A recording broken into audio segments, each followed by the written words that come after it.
Hello guys, this is your friend Uzumkai Universe 2.0 and we are back with a new fanfic. Which is what if Banished Naruto built a Crimson Empire and Harem with Anko, Ino and Koyuki Part 1. And if you enjoy this fanfic then please press the like button and subscribe to my channel for more fanfic like this. And now let's start the fanfic. A groan sounded from under the bundle of covers as a slender arm snaked out from under them and began to rummage around on the dresser to stop the tortuous sound coming from the young woman's alarm clock, signaling the start of another day.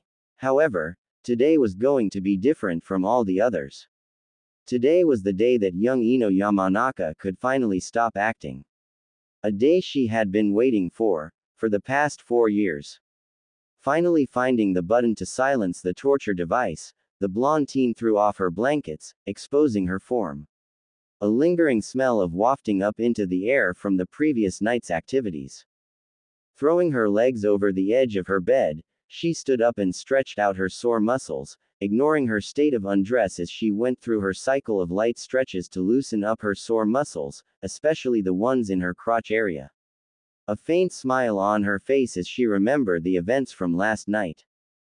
Glad we put those silencing seals up, otherwise, pretty sure my father would have broken down the door with all the noise I was making last night. She mused, giggling lightly to herself. Her and her fellow blonde had gone for multiple rounds in the sack the previous night, right under her parents' noses. Done with her stretching, Ino quickly made her way to the bathroom that was connected to her room. When she had begun to show signs of puberty, Inoichi had insisted on his daughter having her own bathroom and had spared no expense to have the bathroom added to her bedroom.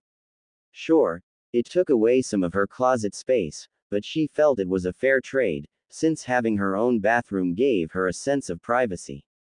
Turning on the water, she adjusted the temperature to her liking before stepping in, allowing the warm water to cascade over her body, further relieving the tension in her muscles that her stretching had missed.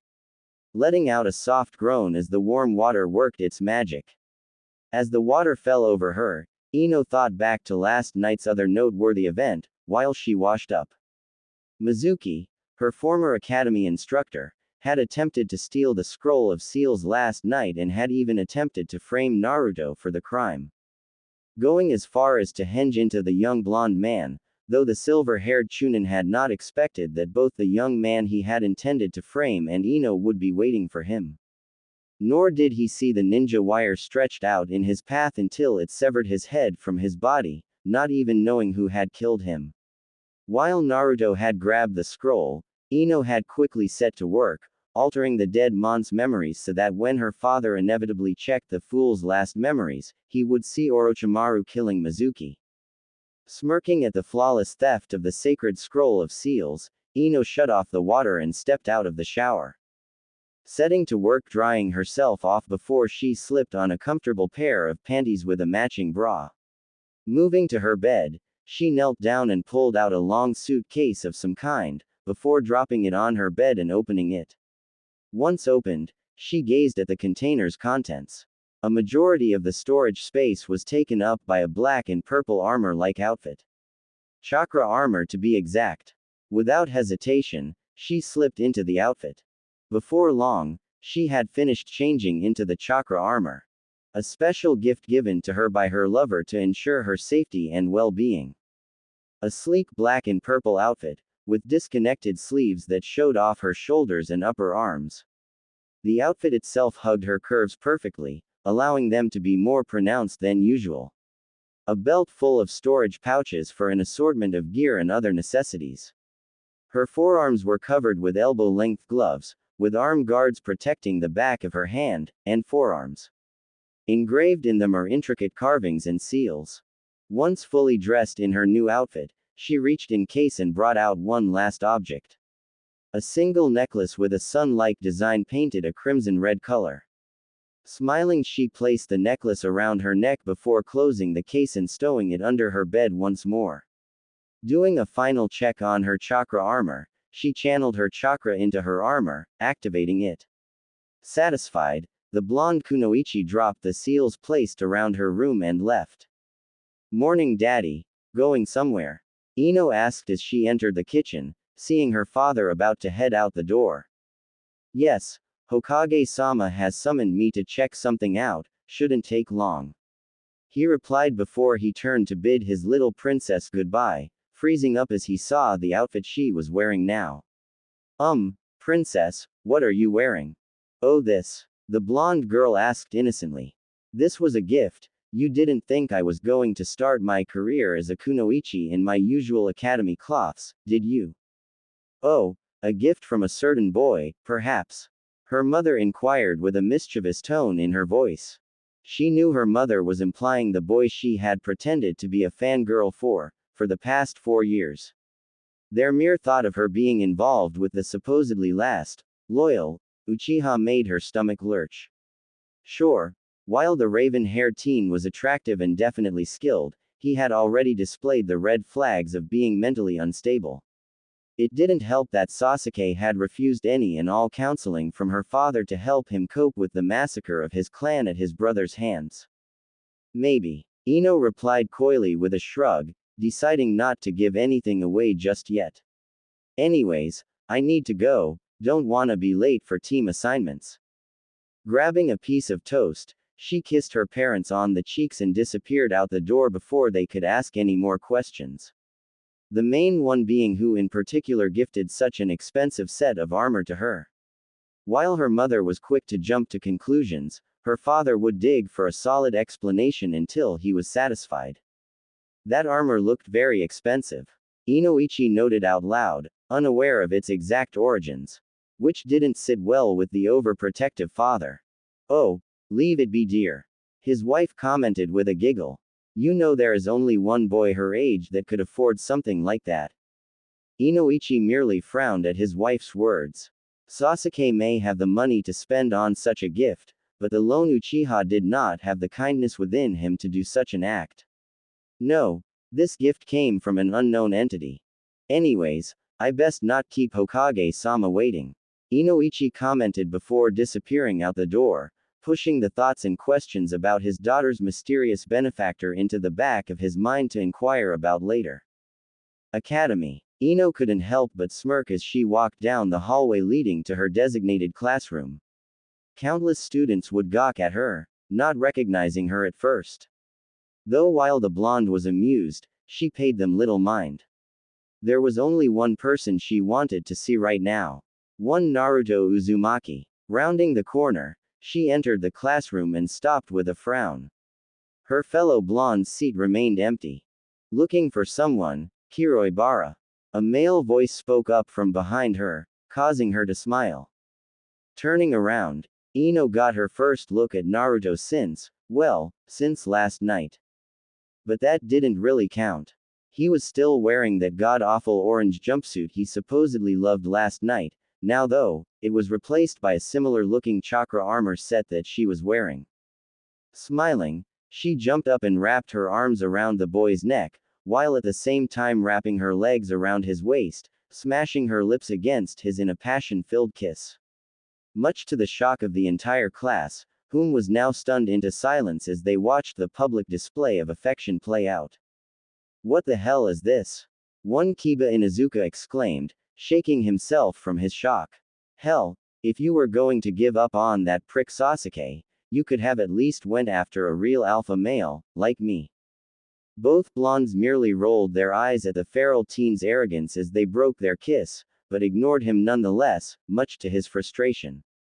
Paying no mind to the rest of the newly graduated genin, Naruto took his seat and leaned back as Ino proceeded to straddle his waist and lean forward. Laying her head on his shoulder as the blonde teen proceeded to trail his fingers lightly across her back, earning a content sigh from the blonde young woman. So, any word on what teams we are going to be on? Ino asked quietly. Well, the old man approved to have his son reform the Ino Shika Cho team, so that's where you're going. Naruto replied, earning a groan from his lover, though it only caused Naruto himself to chuckle lightly. You knew it was an extremely likely possibility since the three of you were graduating in the same class. Still doesn't mean I have to like it. Ino pouted. She knew it would be highly unlikely, but she had hoped that her and Naruto would have been placed on the same team together. Think of it this way. The blonde boy smirked. We can conduct business in 2 different locations at once. True. She smiled. Let me guess, you're going to get put on the illustrious Team 7. Correct. Naruto nodded. Our little kitty cat informed me that the team will be made up of myself, Sasuke, and Sakura. With Kakashi Hatake as our sensei. Ha! Beat you this time, Ino pig. A voice screeched out from the doorway, only to realize that no one else was with her like there usually was. Looking across the room, Sakura let out a gasp of surprise as she saw her former friend and rival straddling the lap of the dead last of the class. Congratulations, forehead, you finally won the race only you were competing in. Ino grinned as she raised up from her spot on top of Naruto, much to Sakura's shock. Wah, what is this? Sakura stammered. Why the hell are you all over Naruto, baka? Just because you realize that Sasuke-kun will never look at you doesn't mean you had to jump to the dead last. At this, Ino couldn't help but laugh loudly at the Pinket's proclamation, sitting up into a sitting position while still on the blonde's lap. Yeah, about that forehead. The blonde grinned. I never cared about Uke-chan, my entire fangirl act was exactly that, an act. In fact, I absolutely despise the arrogant prick, he is too selfish and probably can't even see past his own nose. Not to mention, I question his utility. I mean, all these girls throwing themselves at him but he stays fixated on one man. In his seat, said Sasuke Uchiha was seething in anger at the blonde girl's words. While he didn't care one bit for the pathetic fangirl, and what she did with the dobi, she still had no right to look down upon him. But why Naruto, baka? The Pinket asked, clearly confused as to why her now formal rival had chosen the blonde teenage boy. Maybe I know something about Naruto-kun that you don't. Ino replied with a grin, and a mischievous glint in her eyes. And just what would that be? Sakura challenged. Oh, about 10 inches. Came the blonde's blunt reply as Ino laid her head back down on her lover's shoulder. Hearing the Yamanaka heiress's very blunt reply, many of the girls still present in the classroom gained atomic blushes on their faces as their imagination took a perverted detour, most of which surrounding a certain blonde-haired Jinchuriki. After a few seconds, a solid thump could be heard as one Hinata Hyuga had fainted. A small trail of blood leaking from her nose as she sported a slightly goofy smile on her face. Meanwhile, many of the boys in the classroom were feeling rather inadequate due to the blonde girl's statement. In somewhat of a daze, Sakura silently takes her seat. For the first time, not caring if she was seated next to Sasuke or not. Her face still flushed from the remarks Ino had made. Stealing a glance at the two blondes, she couldn't help but feel a sense of envy. Though the feeling didn't last long as her fangirl mentality returned with a vengeance. That baka did something to her, I know it. She mentally exclaimed, coming up with various ways the blonde boy could be manipulating her friend and rival. Don't worry, Ino pig, I'll find out what that baka did and make him pay. Minutes ticked by before their classroom instructor made his appearance, a young man with dark brown hair, almost black actually, tied up into a high ponytail. A scar traveling horizontally across his face, just under his eyes. However, he seemed distracted, otherwise he would have noticed just how silent the classroom already was. All right, class, quiet, down. He looked up, now noticing the scene in front of him. Miss Yamanaka, could you please take your assigned seat? But I'm comfortable here, the blonde girl whined, earning a chuckle from her blonde lover. She's fine where she is, Iruka-sensei. Naruto commented. Just let us know what our team assignments are. Iruka couldn't help but frown, but merely shook his head. Technically they were no longer students, so he merely sighed and brought up his clipboard, prepared to read off the teams that had been selected by the Shinobi Council and the Hokage. Iruka-sensei, where is Mizuki-sensei? One of the students inquired, noticing the lack of the Mon's partner. Well, they were going to learn about it sooner or later. Iruka thought to himself, before replying. Mizuki was found dead last night. Evidence suggests that he intended to betray the village. Upon hearing this, many within the classroom gasped in surprise, while Naruto and Ino exchanged a knowing look, each smirking. Now, I am going to call out the teams, and each team's sensei. So pay attention, the scared Chunin stated, eager to get this moving forward. Team 1 will consist of. A few minutes later, Team 7, Naruto Uzumaki, Sakura Haruno, and Sasuke Uchiha.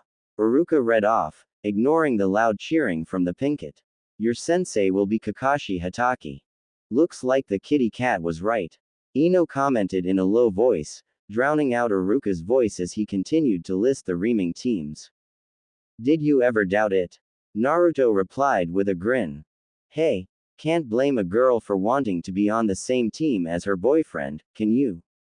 Sadly, we don't have that influence in this village yet. Naruto commented, keeping his voice low so that only Ino could hear him. Otherwise, I would have us on the same team, with Snake as our sensei. We'll get there, just gotta be patient. Just like your mother taught us.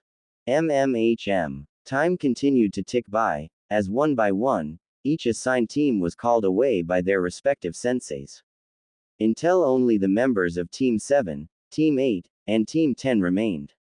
Though it wasn't missed by those who were observant that the Hyuga heiress was glaring daggers at the blonde whom was still in Naruto's lap, while Kiba could only look on in envy. Silently grumbling to himself that she was wasting her time with a doby like Naruto, and would do better with an alpha, like him. Team 8 with me. A feminine voice called from the doorway, prompting the class minus Shikamaru who was asleep on his desk, to look at the owner of the voice. A fair-skinned woman with a slender build stood at the doorway. Her long black hair looking untamed as he reached down to her upper back, which only served to make her crimson eyes stand all the more, giving her a truly exotic beauty. Her outfit consisting of a red and white mesh armor blouse with only the right sleeve visible, while her left arm was exposed. Her hands and upper thighs wrapped in a series of bandages. Around her neck, hung a lone silver necklace, with a crimson sun design as its pendant. Coming up behind her was a tall man with brown eyes, olive skin with short black spiky hair and a beard. A cigarette hanging from his lips, much to the raven-haired beauty's annoyance as she waved her hand in front of her face to ward off the smoke. Must you do that inside, Asuma? She complained with a clipped tone, earning an uncaring shrug from the man. Team 10 with me, Asuma spoke, narrowing his eyes at the position Ino was in, whom was now reluctantly getting up from her comfortable position. Meet up at the usual spot? She asked. Yup, I'll meet you there in a few hours. Naruto replied. Smiling, Ino leaned down and gave him one last deep kiss before getting up and following her team out the door. It wasn't missed by Naruto that the smoking man was glaring at him, no doubt due to the Jinchuriki's closeness to the blonde girl, not that he cared. Naruto knew the bearded man lusted after women, since Asuma made frequent visits to multiple brothels throughout High no Kuni. It was also no secret to the blonde that the man was hardly faithful to his supposedly secret girlfriend, Kurenai. Though unknown to the womanizer, the Genjutsu mistress was well aware of his infidelity. He also knew that his precious yellow rose could look after herself, should the womanizer attempt anything. Speaking of which, Naruto turned his attention to Kurenai. He gave the woman a wink, causing her to blush lightly before following her own team out of the classroom, leaving behind the 3 members of Team 7 to await their sensei. While Naruto settled into his seat and relaxed, knowing he still had a few hours to wait. Sakura on the other hand wanted answers. Oi, Naruto baka, she called out, making her way over to his desk. What the hell did you do to Ino pig? You would actually sound more concerned if you used her actual name. Naruto pointed out, making her scowl further. And what makes you think I did anything to my beautiful yellow rose? For her part, Sakura was a little taken back by the blonde's nickname for Ino, finding it a bit cute. Well, clearly you had to do something to her to get her to act that way around you. Sakura accused, shaking off her recent thoughts. I've known her for years, and there is no way she would choose you over someone like Sasuke-kun. At this, Naruto couldn't help but laugh at the Pinket's ignorance. Really? Then what's her favorite color? Naruto inquired. Purple. She wears it all the time. Sakura grinned, thinking she was correct, only for Naruto to shake his head. No, her favorite color is yellow, hence the nickname I gave her, Kiroibara, Yellow Rose. He corrected. She wears mostly purple because it's easier for her to accessorize with, since almost everything goes with purple. Now, how about her favorite food? He continued. She's dieting, so she doesn't have a favorite food. Too bad she isn't dieting. If anything, she actually has a healthy appetite. The blonde replied, earning another scowl from the Pinket. And her favorite is ebi fry, udon noodles, with a side of onigiri. Though she does have a love of pocky. Sakura remained silent, wondering if she truly didn't know her former best friend as well as she thought she did. She couldn't help but feel a tad bit guilty that she had ignored her former best friend for so long that she literally was a stranger to her. Face it, Haruno-san, Naruto commented, making the Pinket slightly flinch at the formal use of her name, rather the usual, Sakura-chan, she had grown accustomed to him using. Everything you know is a lie. With Team 10, Asuma could only sigh as he looked over his team that sat spread out before him. Shikamaru had immediately laid down under the tree. Above him was Ino, relaxing on the tree branch while munching happily on a pocky stick, earning a slightly envious look from Choji. The large-boned Akamichi had taken a spot just off to the side of his best friend. As it was, Asuma, Shikamaru, and Choji had already gone through their typical introductions. Likes, dislikes, hobbies, and such. Now, the trio of males awaited the lone female of the group to introduce herself. Now, if this had been the blonde girl they all thought they grew up with, this would have been nothing special. But after the display in the classroom, neither knew what to expect from the freshly graduated Kunoichi.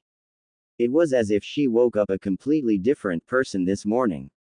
Well, as you all know, I am Ino Yamanaka. She began, leaning back against the trunk of the tree above Shikamaru. I like Naruto-kun, flower arrangements, and well, simply enjoying life's little pleasures. I also look forward to greeting each day as a new dawn rises. My dislikes. Ino continued. I absolutely despise that arrogant asshole, Sasuke. But above that, I hate rapists and womanizers, as well as those that choose to remain ignorant about things they don't understand. As for my dreams, right now I am just looking to make a name for myself, and to stand by Naruto-kun's side. Hearing this, the bearded Jonin could only sigh in response. Shikamaru muttered something about troublesome blondes, whilst Choji continued to munch on his potato chips. About that Ino, don't you think you should try and find a better guy to be with? Asuma inquired, offering a friendly smile. I mean, that Naruto kid has a reputation about him. He's not good for you. Is that so? Ino inquired with a knowing smirk. And just who would be good for me, you? Well, I am not suggesting anything. The smoking man tried to play it off, though his body language had told the blonde Kunoichi differently. Though perhaps you could benefit more with someone a bit more experienced than a delinquent boy. Ino merely rolled her eyes, seeing right through what her sensei was attempting to do. Though, she knew very well what kind of a man Asuma was, so she knew to expect this kind of talks with him. She also knew this wouldn't be the last time it would be brought up either. No, I think I am fine with Naruto-kun. The blonde shrugged. After all, he takes very good care of me. Asuma gawked at the young blonde's insinuation. Even Shikamaru and Choji were a bit taken aback by the girl's bluntness, despite already having a front row seat to it earlier in the classroom. Shaking off the shock and jealousy, the bearded Jonin moved on to explain the test they were about to do. Advising that all three of them come at him as if they intended to kill him. Not seeing the sinister smirk the blonde was now sporting. And go, Asuma commanded, prompting Shikamaru and Choji to split off, leaving only Ino remaining. You know you're supposed to hide, right Ino? Ah, and here I thought you wanted some alone time with me. She taunted, before channeling chakra into her arm guards, causing two sai to appear in her hands. Gripping the weapons at their center, where the three prongs met between her fingers. Ready or not, here I come. Team 7, a few hours later. 3 hours had passed since the trio were left alone in the classroom, and two of the aspiring genin were becoming increasingly agitated, while the third was lightly snoozing in his chair. Still a little worn out from his previous night's actions with Ino. Where the hell is he? Sakura finally exclaimed, her frustration reaching its boiling point at her sensei's tardiness. Unfortunately for a certain blonde, her frustration had shaken him awake, causing him to groan in protest of being robbed of even more sleep. Though this time, in a less than pleasant way. Damn, Naruto groaned as he stood up and stretched. Dobi, what's with the new look? The Uchiha grunted, taking note of Naruto's new change of attire. Gone was his trademark orange tracksuit. Instead, it was replaced by a nearly skin-tight jumpsuit made from an extremely durable-looking material that at the same time was surprisingly flexible, that was primarily black with burnt orange trimmings. Various minor padding and straps along the sides, offering even more protection and other utility uses. A pouch on either leg to hold his shuriken and kunai. Arm and shin guards offered more protection for their proper areas, while fingerless gloves adorned his hands. A pair of Jika Tabi boots finishing off his new look. This, the blonde inquired, gesturing at his outfit. Just something I had stored away for the right moment. Before the Uchiha could press the issue, the door slid open, revealing a silver-haired man wearing a face mask, while his forehead protector covered one of his eyes. Kakashi Hatake. Naruto mused to himself mentally. Last surviving student of my father, son of the infamous White Fang, and also killed Rin Nohara, not to mention, he also blames himself for the death of his other teammate, Obito Uchiha. This man carries a lot of guilt, wonder how that will affect him. Team 7, Kakashi nonchalantly inquired. Meet me on the roof in 5 minutes. Not waiting for a reply, the silver-haired Jonin disappeared via a shunshin in a swirl of leaves. Both Sakura and Sasuke immediately moved to leave the classroom, though when Sakura turned to yell at the blonde to hurry up, she only found that Naruto was already gone. Frowning, the Pinkett quickly followed after her raven-haired crush to the roof of the academy. It didn't take long for the two to arrive on the rooftop, surprised to see Naruto leaning against the railing in a bored manner, whilst their Jonin sensei had his nose buried in his orange book, completely ignoring the blonde genin before him. What the hell, Naruto baka? Sakura exclaimed. How did you get up here before us? Naruto, however, offered no answer, merely smirking as he awaited the first team meeting to get underway. Well now that everyone is here, let's begin. Kakashi stated, closing his book. Let's start with introductions. What do you mean, introductions? Sakura inquired. At this, both Kakashi and Naruto looked at her as if she had a second head growing out of her shoulder. Well, I suppose I can start off and show you how it's done, since it's clear you don't know how to introduce yourself. The silver-haired Jonin commented in a sarcastic tone. My name is Kakashi Hatake. The Jonin began. I have lots of likes and dislikes. I have many hobbies, and as for my dreams, well, never thought about it. In other words, mind your ing business. Naruto chuckled to himself. You're up next, Pinky. Alright, my name is Sakura Haruno, my likes are. She steals a glance at Sasuke and giggles to herself. My hobbies are. Looks again at Sasuke, and giggles even more. And my dream is too. A blush spreads across her face as she squeals to herself, prompting the object of her affection to slowly slide away from her. And your dislikes? Kakashi inquired with a sweat drop. I hate Naruto baka, she exclaimed. Sit on it and rotate, cunt. The blonde replied while casually flipping her off, causing her to immediately shut up, too shocked to react to his obscene gesture. Anyways, Moving on. The masked Jonin instructed, frowning behind his mask. The dossier he was given on his students claimed that Naruto had a massive crush on the pink-haired girl, yet his actions and words completely contradicted that. How about you, Sasuke? My name is Sasuke Uchiha. The raven-haired boy stated. There are plenty of things I hate, but I don't see that it matters, considering there is almost nothing I do like. It seems pointless to talk about dreams, but I do have one goal. Restore my clan and kill a certain man. Sakura looked at the raven-haired teen with stars in her eyes, whilst Naruto had an uncaring look across his face. Your turn, future Hokage. Yeah, about that. I don't want to be the next Hokage, never did. Naruto shrugged. Too much paperwork, and despite supposedly being the strongest in the village, no one respects you. Anyways, Naruto Uzumaki, at your service. Anyways, my likes are pretty straightforward. First and foremost, I love my precious yellow rose. After that, in no particular order, I like Ikiruka's ramen, enjoying life's little pleasures, and greeting each day as a new dawn rises. Each of the members of Team 7 quirked an eyebrow at the blonde's last statement, as it sounded too specific. What I hate are rapists, those that cannot tell the difference between a kunai and the scroll it is sealed inside of, arrogance, and those that choose to keep themselves blind to what's going on around them. My dreams, well, just want to make a name for myself and make my mother proud. Mother. Kakashi narrowed his eyes slightly. As far as he knew, Kushina was dead. Could he know about his parents already? All right, Kakashi stated as he stood up from his sitting position. I think we all have a better understanding of each other. Meet up tomorrow at Training Ground 7 at 5 a.m. for the real test.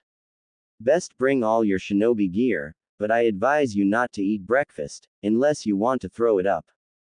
Wait, we already graduated, what do you mean test? Sakura exclaimed in confusion. Hey, did you really think it would be that easy to become genin for the village, Haruno? Naruto smirked. Nah. What we passed was merely to see if we had the potential. Isn't that right, Kakashi-sensei? That is correct, Naruto. The masked Jonin replied after a handful of seconds had passed, thrown off by the blonde's deduction. Alright, see you all tomorrow. Naruto stated as he pushed himself up from the railing. Now, if you'll excuse me, I got a date. Not waiting for a reply, the blonde leapt over the railing and to the shock of his team, landed softly on the ground below, before walking off down the road as if nothing had ever happened. Despite the sheer 40-foot drop to the ground below. Alright, Naruto is now officially a wild card. His dossier is entirely inaccurate. Kakashi thought as he watched the blonde disappear down the road. Hokage's office. Hiruzen sighed as he listened to the report given by Inoichi, in regards to Mizuki's murder the previous night when the Chunin had stolen the scroll of seals. It had been as the elder village leader feared. Mizuki had stolen the scroll to give to Orochimaru, only for the snake Sanin to double-cross him and kill him once he received the scroll. This is not good, Hiruzen commented in a somber tone. If Orochimaru has the scroll, there is no telling what he will be capable of. What should we do, Hokage-sama? Inoichi inquired. For now, we maintain the illusion that nothing is wrong. Meanwhile, I am having Anbu patrols scout for additional evidence to give us a clue as to where he is hiding. Very well, Hokage-sama. The blonde man bowed, turning to leave the office only to be met with a bleeding Asuma, who now sported a rather deep cut along his right cheek, as well as multiple other injuries and cuts along his clothing. What the hell happened to you? Inoichi inquired, looking over the state the Jonin was in. Team. The bearded man grunted. Ah, so which one was it? Shikamaru or Choji? The blonde man chuckled. Actually, it was your daughter. Asuma replied, shocking the blonde man. Ino did this to you. Exactly. The bearded Jonin grunted. She is wickedly skillful with those sai of hers, fast and precise, and that armor of hers is almost impenetrable. The hell did you teach her? I didn't teach her anything. Inoichi stated, clearly in shock upon hearing his own daughter, his baby girl, was capable of such things. She was so busy chasing after that Uchiha boy that she didn't want to train. At this, Asuma scoffed. Uchiha. According to her introduction, she absolutely hates that kid. Asuma scoffed. Turns out, she has a thing for the Uzumaki brat, and if what Shikamaru and Choji saw in the classroom was any indication, they've been very close for a long time. Inoichi frowned at this, not liking the fact that his daughter had been keeping secrets from him. Especially when it involved boys. Hokage-sama, if it isn't too much to ask, could you perhaps check on the Uzumaki boy? The blonde inquired, turning to the village leader. I would very much like to know where he is, so that I might have a discussion with him. Against his better judgment, Hiruzen nodded and moved over to a small pedestal that held a single crystal orb. Applying chakra to it, he was surprised when nothing happened. No image, nothing. Frowning, he attempted once more, only for the same result, or rather, lack of results. It appears the orb is no longer functional. The elder man frowned as he stared into the now milky white sphere. Get him! A voice cried out from the mob of people that were in pursuit of a young, 5-year-old boy, whom was running as fast as his small legs could carry him away from the mob of angry people. Why are you doing this? The boy cried out in confusion and panic. The boy's answer came in the form of a rock sailing through the air and connecting with the back of his head, causing the poor blonde to stumble and lose his balance as he fell head over heels as he tumbled along the cobblestone street. Scrambling as quickly as his small body would allow him to, the young blonde scurried to get away from his pursuers. However, it was not to be. His stumble had given the mob all the time they needed to catch up with their target, as one had gotten ahead of the young boy and delivered a devastating kick to the child's stomach, causing him to cough up a glob of saliva with some blood mixed in with it. Shortly after the initial blow, the rest of the mob begun to join in. Hammering blows down upon the child, whom was now balled up in a fetal position, desperately trying to shield himself as best he could from the onslaught of blows that had begun to rain down upon him. As futile as it was. This is for my brother, you demon scum. One of the mob members proclaimed, as he delivered another kick to the boy's stomach, ignoring the child's pleas to stop. Damn fox brat. A woman cried out. My husband died because of you. As the minutes ticked by, the angry mob had grown bored with the use of just their punches and kicks, and had begun to bring in other weapons to continue their assault. Boards, stones, and metal pipes. One of the mob members had even gained access to a kunai that had been discarded carelessly by a shinobi. By now, the child was beginning to slip into unconsciousness, as his own blood pooled around him and stained the cobblestone crimson. His limp body rocking back and forth as more blows landed down upon him. His cries having ceased some time ago. Time to end this once and for all, demon. And avenge our loved ones, and our beloved Yondaime that you stole from us. One man stated, earning shouts of approval from the crowd as he brandished the kunai he had in his hand. Stalking towards the boy as the mob parted to give him easy access to the mon's defenseless victim. However, before the man could get any closer to the boy, a mysterious package-like item sailed through the air before a loud bang echoed throughout the streets, causing the package-like item to explode right in front of the mon's face, knocking him and several others back. Those that remained standing turned to see a slender woman with silver-white hair, and crimson-red eyes, wearing a black cowboy hat, accompanied with a black vest and a white, long-sleeved undershirt with the sleeves rolled up, exposing a rose tattoo on her left forearm. In her hands was an odd-looking stick-like weapon, which she was pointing directly at them. Get in there, Bob, the newcomer called out, prompting an impressively large man, in what appeared to be in samurai armor, to leap over the woman and charge into the crowd. Tossing any unfortunate enough to be in his path, aside. Clearing a path for the silver-haired beauty to approach the boy. Damn, did you do a number on the poor darlin'? The woman spoke as she knelt down to check over the barely conscious boy. His blue eyes looking up her, pleading. It's what the demon child deserves for killing our loved ones. One of the men stated, as he got back to his feet. Glaring at the woman and her companion. others mumbling their agreement. TCH. The silver-haired woman scoffed. And here, I thought those two junkers were idiots. You lot though, you take the cake. Whatever, you're just another demon-loving whore, just like that little blonde-haired bitch this thing is always hanging around with. And that ramen chef's whore of a daughter. The man spat out, causing the crimson-eyed woman to narrow her eyes in disgust at the man. Maybe after we've gotten rid of that abomination for good, and teach you a lesson for interfering, we'll go re-educate those two bitches. Blonde one is still a little young, but hell, I'm sure she'll learn soon enough. Hearing this, a shadow fell over the woman's eyes. Lifting her left hand, she simply snapped her fingers without saying a word. Upon hearing the woman snap her fingers, the large armored man turned his attention towards the fool that had been spouting his nonsense and disgusting threats. With a swift movement that betrayed the large man's size, Bob had caught the man by his head and began to squeeze it, causing the man to cry out in pain, as the sounds of cracking could be heard, before finally, the man let out a scream of pain before it was immediately silenced. The rest of the bystanders could only stand by in horror, as they witnessed the man's head being crushed in the lone hand of Bob. All right, Bob, time to take out the trash. The woman grinned.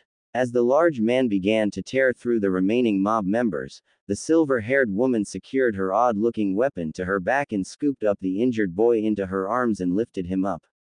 As she peered once more into the boy's blue eyes, she could see a swirl of emotions going on behind them. Fear and confusion being the chief among them, but also trace amounts of hope. But the one that stuck out the crimson-eyed woman's attention, was the look of loneliness. Ka-san, the boy muttered weakly, causing the woman to smile sadly. Yeah, I'll be your Ka-san. She replied with a soft smile as she gazed down at the young boy. Looking up, she could see that her companion had finished tearing into what was left of the mob that had ganged up on the boy. Most now lay in a bloody heap, due to the large man's handiwork, while the others had scattered in fear. Come on, Bob, we're leaving, she said as she stood up straight. Hospital. The large man spoke slowly. Don't think so. The woman sighed as she began to walk away from the scene. If the way these fools reacted to the child is any indication, I doubt he would get the help he needs there. We'll have Angela tend to him back at camp. Family. Miss Boy, doubt it. He has the same eyes I had as a little girl, I reckon he doesn't have much of anyone to look out for him. She replied sadly. At this, Bob grunted in understanding. Having been with the woman for so long, he was privy to such personal information regarding his boss. Namely, how her parents would neglect her in pursuit of their own careers, leaving her to her own devices throughout her entire childhood. One of the main reasons the woman had pursued her current career. Stop. A small voice cried out from behind the duo, prompting both to turn and look. Seeing a small, blonde-haired girl no older than the boy in the woman's hands. I won't let you take him. I won't let you hurt him. And who are you? The woman asked, as the little girl panted in front of them. Clearly she had been running for some time, no doubt looking for the boy in her arms. I'm Ino Yamanaka, Naruto-kun's future wife. The blonde proudly proclaimed as she crossed her arms over her chest and stomped her foot. Now who are you and what are you doing with my future husband? Well, aren't you a little spitfire? The silver-haired woman chuckled. Name's Elizabeth Caledonia. Calamity, Ash, but you can just call me Ash for short. Everyone else does. That's a long name, the young girl stated. As to what I am doing with your little friend her, well, I'll be honest with ya, I plan on taking him with me and raise him as my own. Ash continued, earning a look of shock from the little girl. No, you can't, the girl exclaimed in a panic. If you take him, he'll never achieve his dream of becoming Hokage, and I'll be left all alone. I understand how you feel, little firecracker. The silver-haired woman said in a comforting tone.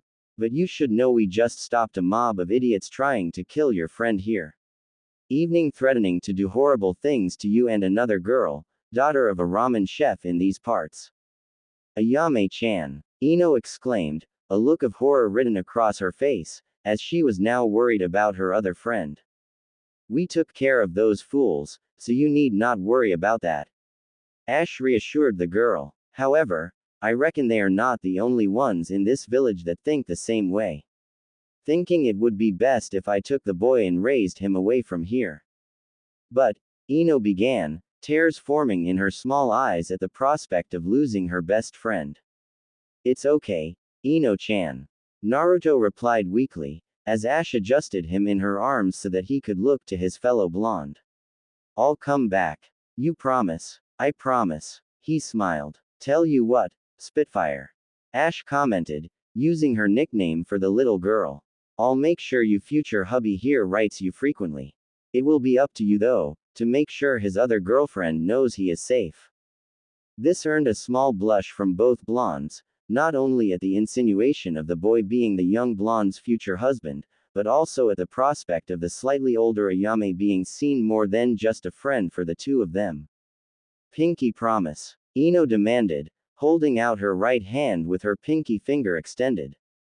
Chuckling at the girl, Ash mirrored the action, wrapping her pinky finger around the girl's small finger. Finger cut off, 10,000 fist punchings, whoever lies has to swallow 1,000 needles. Ash finished the yubikiri. You better keep your promise. Ino narrowed her eyes defiantly at the woman before her. Or I will cut off your finger. You know, I like you, firecracker. The silver-haired woman laughed. You may just make the perfect wife for the boy. At any rate, we should clear out of here before anyone else arrives. With a reluctant nod, Ino approached the woman and cupped Naruto's cheeks before leaning in and giving him a kiss on the lips. All the while blushing up a storm, before she turned and ran off. Completely embarrassed by her actions, though she didn't regret it in the slightest, which had only earned a chuckle from Ash. Come on, let's clear out. The silver-haired woman stated, as the trio disappeared into the night. Naruto groaned as he slowly woke up. Bringing his right hand up to rub his eyes, shaking away the dream memory he had just experienced. His inner musing was cut short as a pair of slender arms wrapped around his torso, and pulled him closer to a feminine figure behind him. Bad dream? Ino inquired, as she placed a kiss on the blonde's shoulder, coaxing her blonde lover to lean back into her embrace. Naruto chuckled a little, as he positioned himself on his back, allowing Ino to lay her head on his chest. Her hand tracing along the tattoo he had on his right pectoral. An image of a nine-tailed fox sinking its claws into a crimson-colored sun. A clear reference to the massive criminal empire his mother had left to him before she returned west. Nah, just some old wounds that got reopened due to my talk with the old man yesterday. The blonde Jinchuriki replied, using his left hand to trace along the blonde woman's back tattoo. A skeletal dragon design, with the spine of the dragon running up along her own, stopping just at the base of her neck with the wings extending outwards, touching her shoulders before cascading down her back. Almost the exact same as the tattoo he had on his own back, with the exception of hers being more slender to fit her feminine body. I guess we would be the talk of the town after our sudden change yesterday. Ino giggled, remembering the reaction of their classmates from the previous day. Not to mention her own teams. So, what did you tell him? What we rehearsed. We hid our relationship for your safety, and even played a little guilt trip on the old man about how the idiots would react if the so-called demon showed any signs of becoming stronger. Came his reply, before he turned his attention to her. So, how did you parents take the news of you moving out? Well, my mother threw a fit. I can only imagine what she is going to do when she learns that I am with you, instead of that arrogant asshole. Ino giggled as it was no secret that her mother absolutely despised her blonde lover and had been one of the girl's main antagonizers growing up over the years, constantly pushing her towards the Uchiha boy. Daddy, however, was still busy with the Hokage at the time, so knowing him, expect him to show up soon to, formally, meet you. Oh, I am so looking forward to you formally introducing me to your overprotective father. The Jinchuriki grinned in a teasing manner. Maybe I should regale him with tales of our escapades under his own roof. I am sure Daddy would love hearing how you made his sweet, little innocent princess scream out your name for hours on end. Ino purred as she positioned herself into a straddling position over his waist.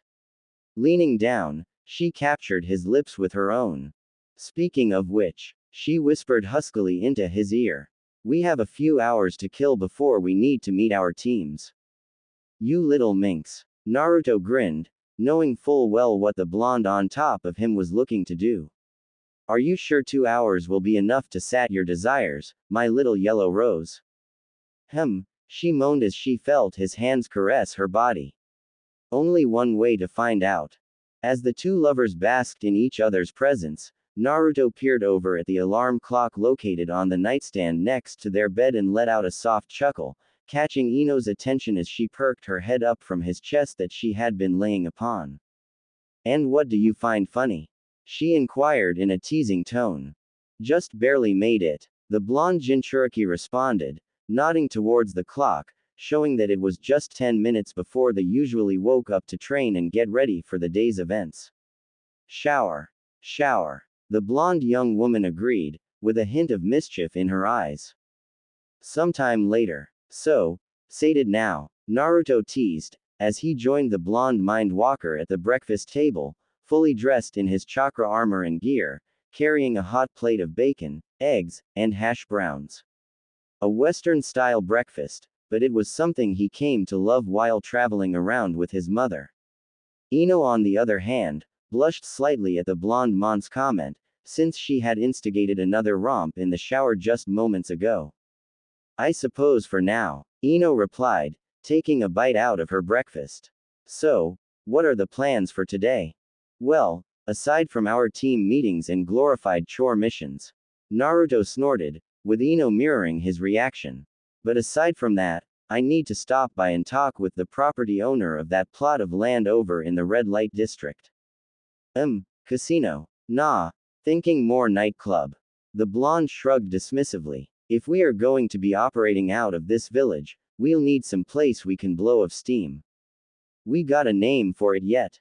Ino inquired. Thinking about the Black Lotus. Naruto answered. Well, certainly beats all the leaf-named businesses here. The blonde mind walker shrugged. She had literally lost count of how many business within Konoha had something with leaf in the title. Probably the only exceptions were the handful of businesses they were sponsoring. Anyways, suppose we should head out. The blonde Jinchuriki sighed, really not looking forward to spending the next 6 to 8 hours with his team. Still not getting along with your team, Naruto-kun? Barely. He sighed. Sasuke as well, doubt I need to go into detail about his problems. Sakura is still convinced I did something horrible to you to make you be with me.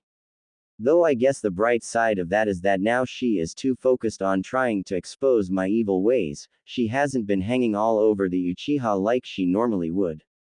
Ino couldn't help but giggle at the thought of her former rival suddenly stalking her blonde lover everywhere he went. Though, as per usual, her imagination took a more perverted detour, as she imagined the Pinkett spying on the two of them while they were making love. And some, even more bolder fantasies. As for Hatake, Naruto continued, breaking Ino out of her musing. The man is saddled with way too much guilt to be a sensei for a team of fresh genin. It's clear he favors Sasuke, probably because of his bond with his teammate Obito. With me, he is conflicted. It seems he wants to honor my father, but at the same time, he blames me for his death. And lastly, as well as sadly, he doesn't seem to care about Sakura in the slightest. At any rate, I am probably going to have to step in and make sure she at least gets some of the training she needs. Maybe see if Anko-chan can whip her into shape. He mused out loud. We'll talk to her later. For now, we have our teams to get to. Ino stated as she got up from the table, Naruto following suit.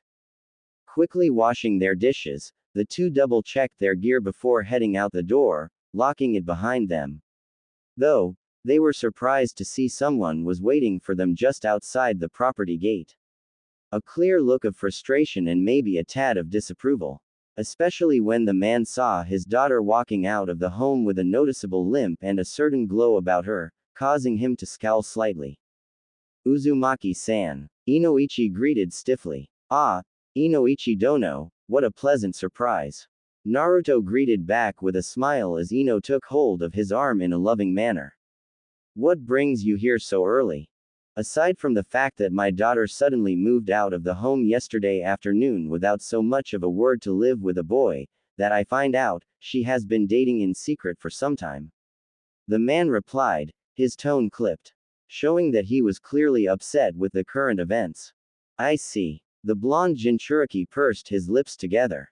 Unfortunately, now is not the best time to discuss. How about dinner tonight at our place? Inoichi seemed to think this over for a moment before agreeing, knowing full well that the two had their own teams to get to. They were still shinobi of the village after all, so family affairs could wait until the evening hours. That is agreeable, I shall be by later this evening. The elder blonde man stated before bidding the two farewell. Guess I should make plans on what to make for dinner tonight. Naruto stated. You leave that to me, Naruto-kun. Ino answered. I'll see you this evening. The two shared one last kiss before parting their separate ways. Training Ground 7. You're late, Sakura exclaimed in a frustrated tone as the blonde Jinchuriki casually strolled onto the training grounds, absent-mindedly reading over a scroll, nearly 3 hours after the meeting time. And you never learn, the blonde quipped as he rolled up the scroll he had been reading over and stored it into one of his many storage seals upon his outfit. Kakashi-sensei is consecutively 3 hours late for everything that is not AC rank or higher. Hell, there is even a betting pool going around among the Anbu members on if he would be late to his own funeral. And how would you know that information, Naruto? A voice spoke from behind the blonde, causing both Sakura and Sasuke to jump in surprise at the sudden appearance of their sensei. However, the blonde in question merely turned an eyebrow at the masked Jonin. Let's just say, I know a few people.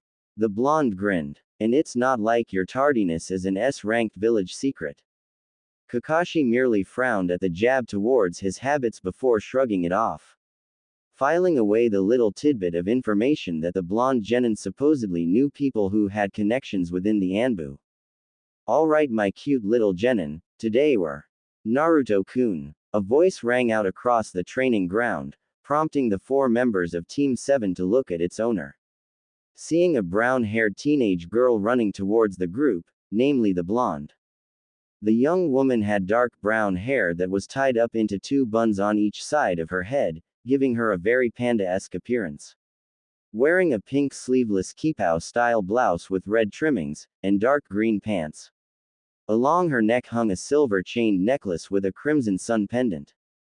Sorry for the intrusion, Kakashi-sensei. The girl bowed before turning her attention to Naruto. Reaching into her pouch, she produced a small bundle and offered it to the young man. Your order is ready, Naruto-kun. Ah, fantastic, thank you very much Tenten-chan. The blonde grinned as he accepted the pouch, opening it carefully to expose a set of freshly forged kunai. Please, put it on my tab and I will be by later to settle it.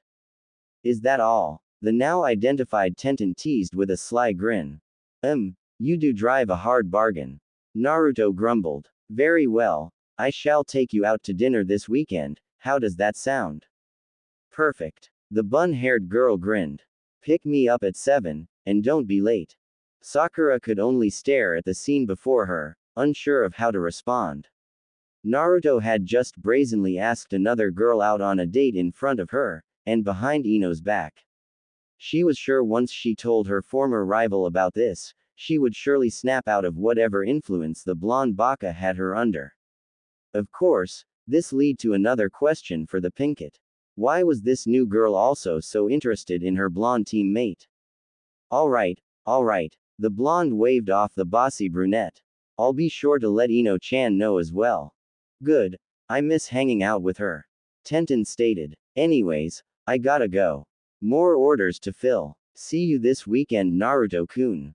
As the bun-haired brunette departed the training field, each of the members of Team 7 cast a curious glance towards the blonde. What? He asked. How do you know Tenten Higurashi? Kakashi inquired, knowing full well the girl was at least a year ahead of the blonde. Met about 2 years back.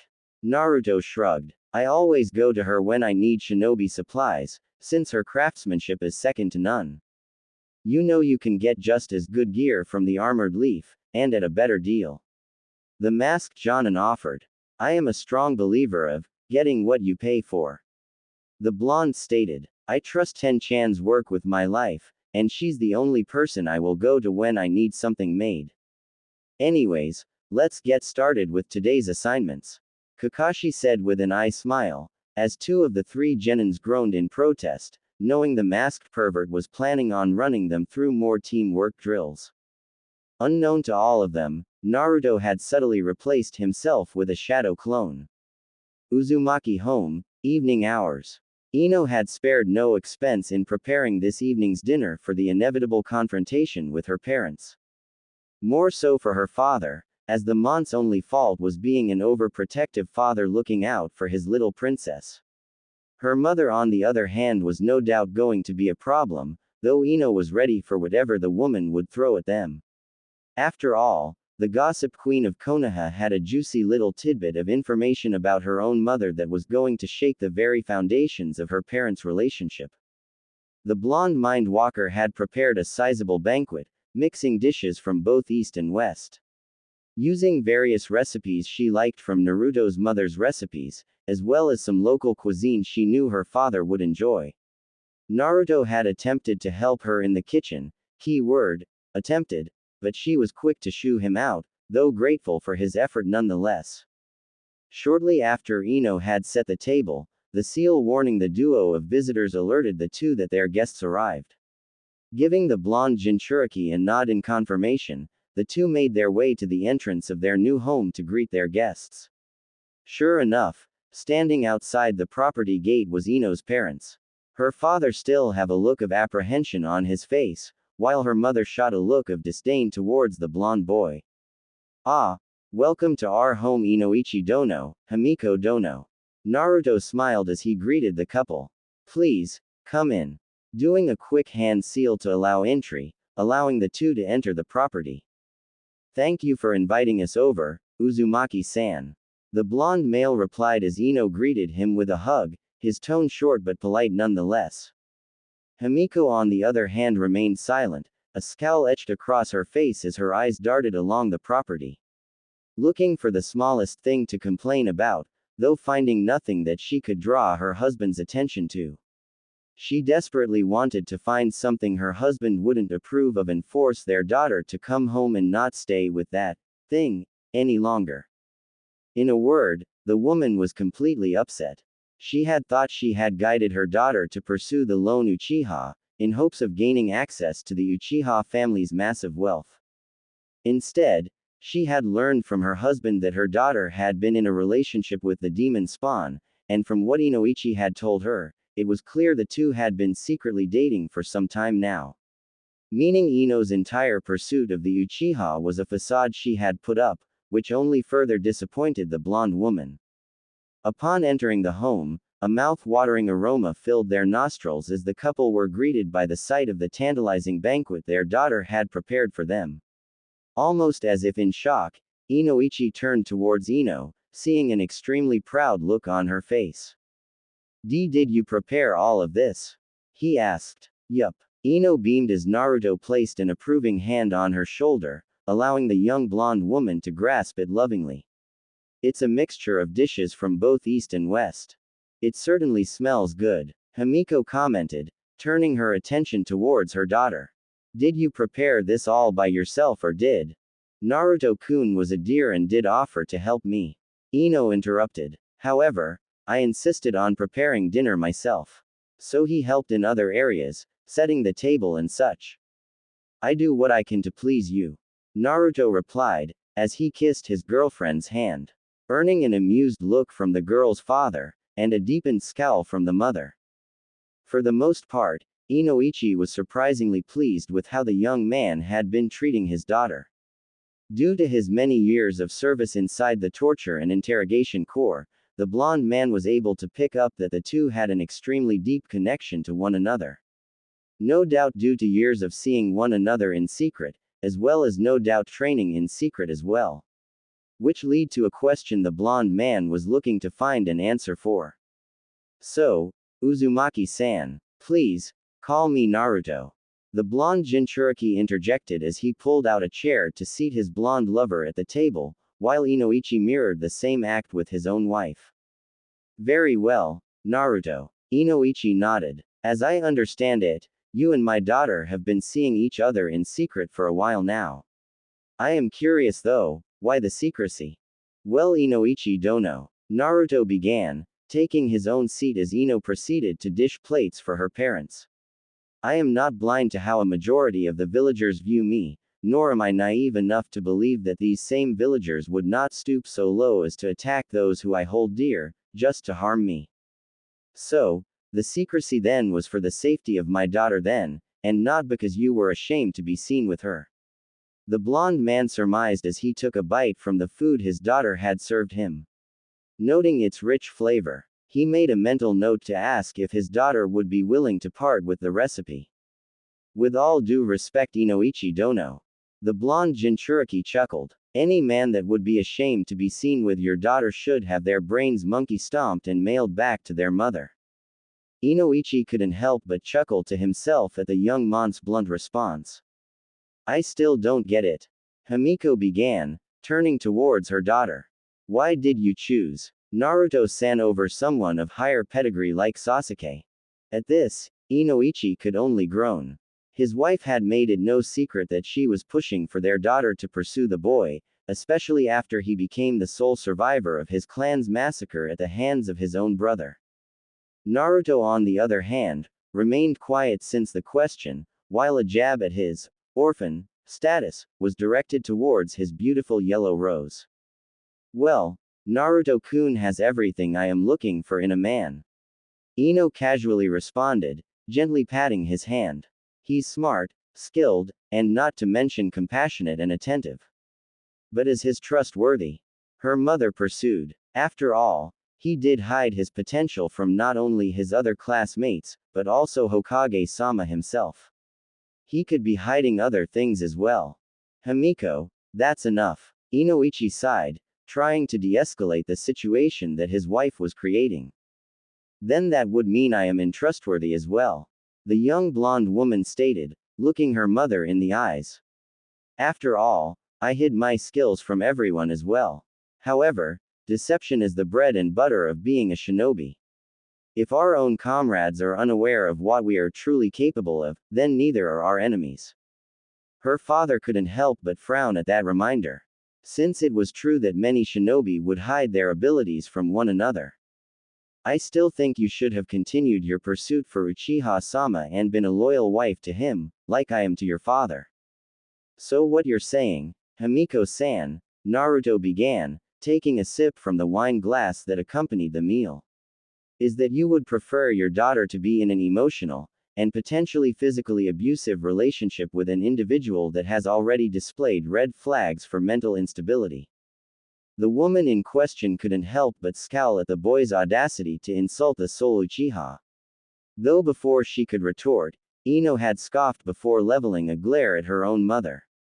Loyal to father, huh? Ino snorted, catching her father's attention. Then explain these. Reaching into her pocket, she tossed out a handful of photos.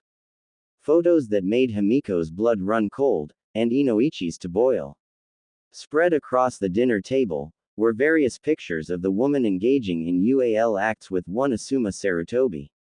A tired sigh escaped the elder mont's lips as his keen eye scanned over the mission documents before him.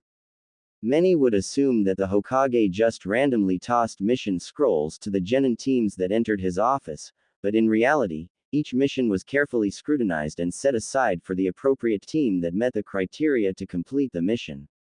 However, at the moment, the elder man was on the lookout for particular missions that would best be suited for two particular teams. Namely Teams 7 and 10. After the fallout last month between Inoichi and his now ex-wife, Himiko. The elder Mind Walker had been on the hunt for Asuma, threatening to do unimaginable things to the womanizing Sarutobi's mind when he caught him. The overprotective father had even moved to have Ino herself removed from the younger Sarutobi's team, but due to a combination of laws, lack of open teams, and a bit of coercion from his own daughter had allayed the Mon's concerns, if only slightly. Meanwhile, the now scorned former Yamanaka had placed Naruto in her sights, blaming the boy for the actions her daughter had done. While not a threat to the young man, it was still an annoyance nonetheless, and one he particularly had no desire to entertain. Hence his desire to get both teams out of the village for a short time to allow things to blow over. Picking up the next scroll, he broke the seal and unraveled and began to read over the request. The first thing that caught his attention was the small insignia in the lower right-hand corner of the scroll. A simple crimson sun, signifying that this particular request came from a member of the syndicate. The official mission was fairly straightforward. The current daimyo of Tori no Kuni sought to form a trade agreement with Konoha. It seems that young Toki-san has succeeded her father. The elder man silently mused, though he didn't dwell on how exactly she succeeded her father. Knowing full well such politics were filled with cloak and dagger schemes. Still, a diplomatic mission would be perfect for Team 10, with the Nara's intellect and the Akamaki's friendliness. Not to mention, Ino-sama would be able to handle the underlying agenda for the Shiok. So, that takes care of Team 10, he continued to muse as he filed the Tori mission away for Ino's team and continued to scour through the pile of mission scrolls. Now for Team 7. However, as he opened the next scroll, he felt his blood run cold. Client: Tazuna, the super bridge builder. Country: Nami no Kuni. Mission details: shipping mogul Gato has aggressively taken over the small country of Nami no Kuni, killing the previous ruling daimyo. Crimes committed by Gato and his men are, but not limited to, murder, the kidnapping young women to entertain the men, forgery, grand larceny, theft, and other numerous accounts. Gato is known to employ rogue shinobi to assist in his operations, as well as dishonored samurai and common thugs. Mission grade: A. Reward offered: severely reduced tariffs on trade goods from Nami no Kuni to Hai no Kuni. What is Gato doing in Nami no Kuni? The elder man narrowed his eye as he rolled up the mission scroll and filed it away from Team 7. He wasn't sure if this was a blessing or not, considering what the mission entailed, but at least it got the blonde Jinchuriki out of the village for a while. Naruto-sama is not going to be happy when he hears of this. Hokage's office. Later that morning, Hiruzen could only sigh as he looked at the two teams that stood before his desk to collect their missions for the day. As soon as the two teams had arrived in the room, both Naruto and Ino had separated from their respected team members and engaged in some mild forms of public displays of affection. It wasn't missed that both Asuma and Sakura were glaring at the two, though both for entirely different reasons. The elder village leader knew that his estranged son lusted after the young Yamanaka heiress, and that seeing her all over the blonde Jinchuriki was no doubt dealing a massive blow to the younger Sarutobi's ego. Not to mention the whole fiasco last month between his son and the Yamanaka's mother, it was clear that Asuma was at least partially blaming Naruto for what had transpired. Not wanting to admit that it was his own fault that he had wound up in such a scandalous situation that had prompted his official girlfriend, Kurenai, to break it off with him. Unknown to him, the Genjutsu mistress was merely using the affair as an excuse to end their farce relationship. On the other side of the room, Sakura Haruno eyed the couple with scrutiny with narrowed eyes. Looking for any signs that her former best friend was under any sort of genjutsu that forced her to be the supposed dead last of the class. Still not willing to accept that the blonde heiress had no interest in the last Uchiha. Ino of course had seen the look of her former best friend, but had merely shrugged it off. Perhaps she did her fangirl act a little too well. Good morning, Team 7 and Team 10. The Hokage created the group before him, getting everyone's attention. Well, mostly everyone. Kakashi still had his nose buried in his favorite orange book, and both Naruto and Ino were more focused on each other as they whispered back and forth in hushed voices. Naruto-kun, Ino-chan. If you would, please. Hiruzen coughed slightly, catching to two young adults' attention. Hey, sorry old man. The blonde Jinchuriki sheepishly grinned, scratching the back of his head. It's just been so long since I seen my Kiroi Bara. Naruto-kun, you two live together. The Hokage deadpanned. Well, yeah, the young man conceded, but it's been 2 hours since I've seen her. Anyways, Asuma glared at Naruto before turning his attention towards his father. Why did you summon us, Pops? I have summoned both of your teams here because both teams were highly recommended for a pair of missions outside of the village. The old man began to explain, scanning over the group of genin, gauging their reaction. With Sakura and Shikamaru, he saw concern. Though the Nara was no doubt concerned about how troublesome it was going to be to travel anywhere outside the village. While the Haruno girl was no doubt feeling ill-prepared for a mission outside of the village. With Sasuke and Chojo, the elder man saw excitement. The Uchiha excited at the prospect of testing his abilities, while the Akamichi was no doubt looking forward to trying new food dishes. Lastly was the blonde lovers, both of which sported an air of calm confidence. Which in regards to Naruto, didn't surprise the elder village leader any, knowing by the young mont's own admission that he had traveled the elemental nations for a number of years with a mysterious woman, having only returned to the village 4 years ago to enroll in the Shinobi Academy. Something that the elder man wasn't too keen on, since the young blonde spent a good decade outside of the village walls with an unknown. However, Hiruzen didn't want to push too hard on that particular topic with the young man.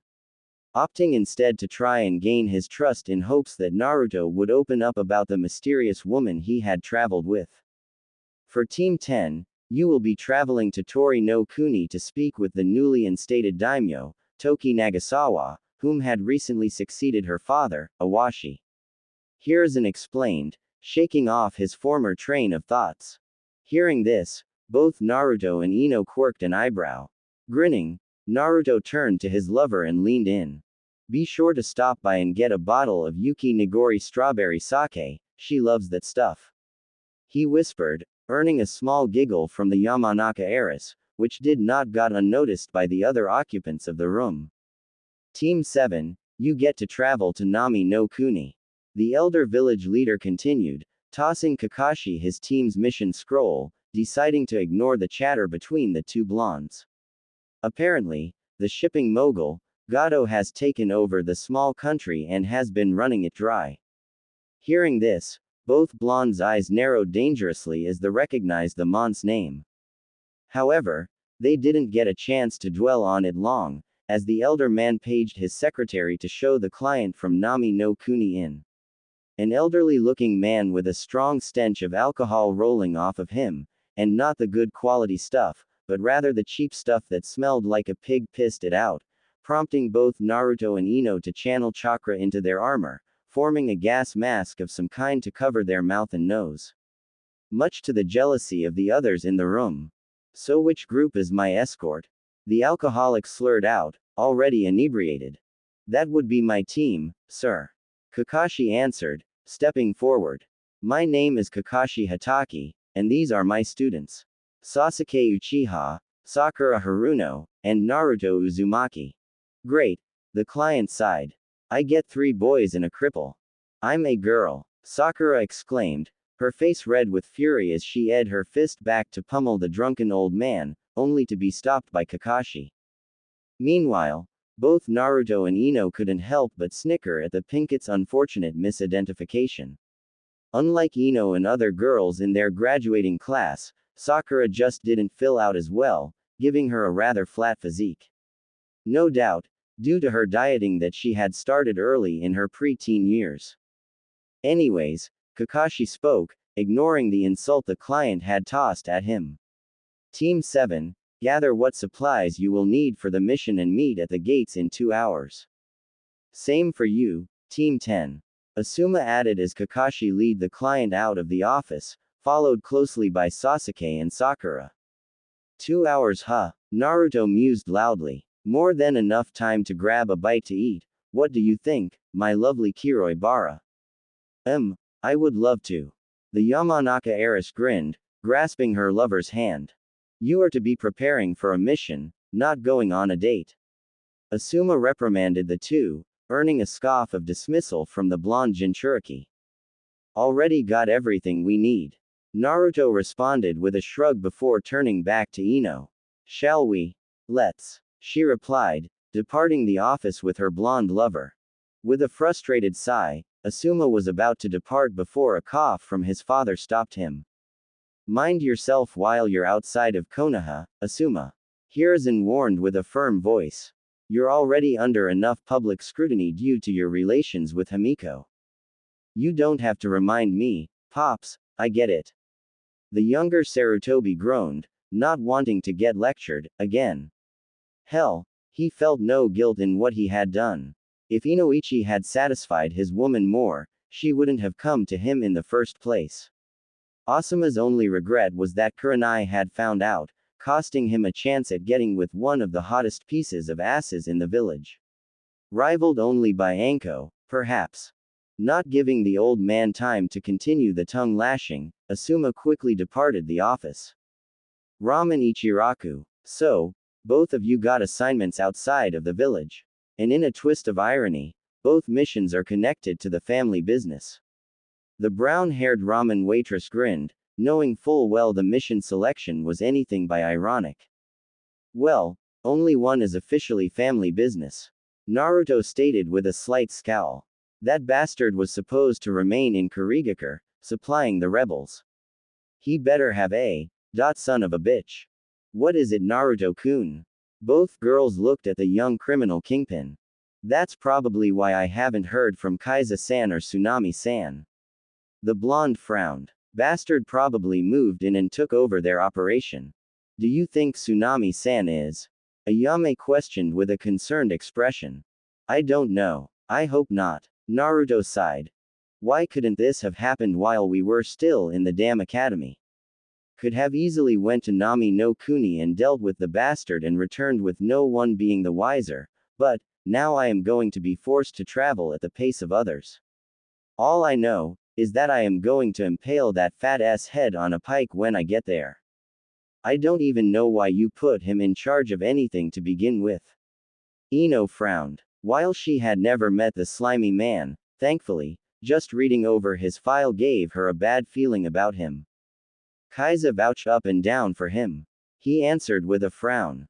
So, there's a chance Kaiza betrayed us as well. Ino speculated, earning a nod from her fellow blonde. Which means, Naruto sighed. Once we settle this shit, going to have to clean house, so to speak. Ensure there are no other potential surprises. If you would Ayame-chan, keep an ear to the ground for anything of interest. Just don't endanger yourself. No problem, Naruto-kun. The ramen waitress smiled. Ayame. A voice called out from behind the brown-haired young woman. If you're done flirting with your boyfriend over there, I need your help filling these orders. This earned a round of chuckles from the two blondes at the ramen waitress's expense, but it was a much-needed distraction from the former topic the three of them had been discussing. Smirking some, Ayame leaned over the counter and gave the blonde Jinchuriki a light kiss on the lips. I doubt it needs to be said, but both of you take care of yourselves. Ayame commented, before turning to aid her father as the lunch rush for the small ramen stand begun to filter in. Don't overthink things right now, Naruto-kun. Ino stated, catching the blonde's attention. You'll just mentally exhaust yourself. Gather all the information you can first, and then act. Naruto could only chuckle to himself, since the Yamanaka's words sounded almost like his adoptive mother's, when she was lecturing him about rushing into things when he was a bit younger. Yes, mother. He teased, earning a soft punch to the shoulder. What the hell, Naruto baka? A voice sounded from behind the two blondes, prompting both to turn and greet the new arrival in the form of one Sakura Haruno, accompanied with Sasuke and Kakashi. You're supposed to be getting ready for our mission, not going on a date. Relax, forehead. Ino commented. We're already packed and ready to go. Then where are your packs? The Pinkett challenged. They're called storage seals, Haruno-san. Naruto replied without looking up from his food. Far more functional than carrying a heavy backpack that would impede your movements. And just how do you know how to use them, Naruto? The masked Jonin inquired. That is not something that is taught in the academy. Well, it should be. The blonde Jinchuriki retorted. Even the most basic of Fuinjutsu would be a massive boost in skills for aspiring genin. As for how I know it, my mother taught me. At the word, mother, Kakashi visibly stiffened. And just where is your mother? He asked, after composing himself once more, earning a small grin from the blonde. Went back west to settle some business. Was the Jinchuriki's vague answer before checking the time.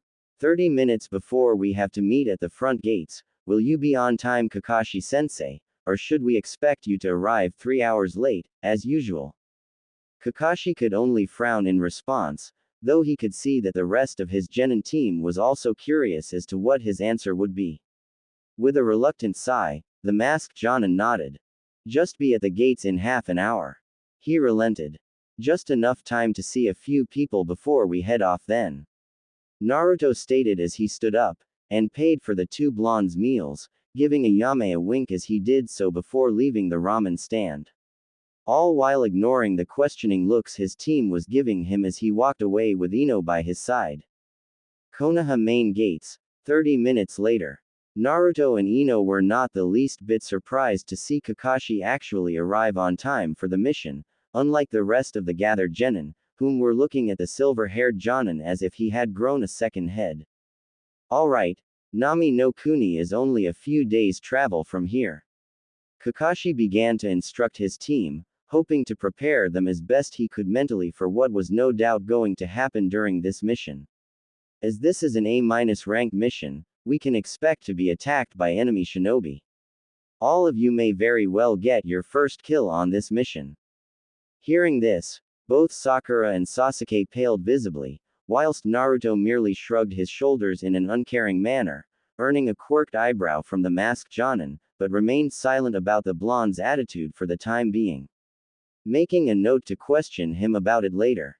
See you when you get back, Naruto-kun. Ino smiled, as she leaned in and gave the blonde an affectionate kiss. Look after yourself, my little princess. He smiled.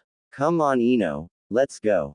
Asuma cut in as he pulled Ino away from the boy, earning himself a scowl from his female student as he did so, which he ignored.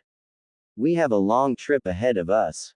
Troublesome. Shikamaru groaned. Giving the bearded Jonin a knowing smirk, Naruto turned and followed after his team, leaving the members of Team 10 alone once more to set off on their own mission. Once the blonde was well out of earshot, the younger Sarutobi turned towards his team. Let's get going, before Ino's boyfriend comes back and delays us even more.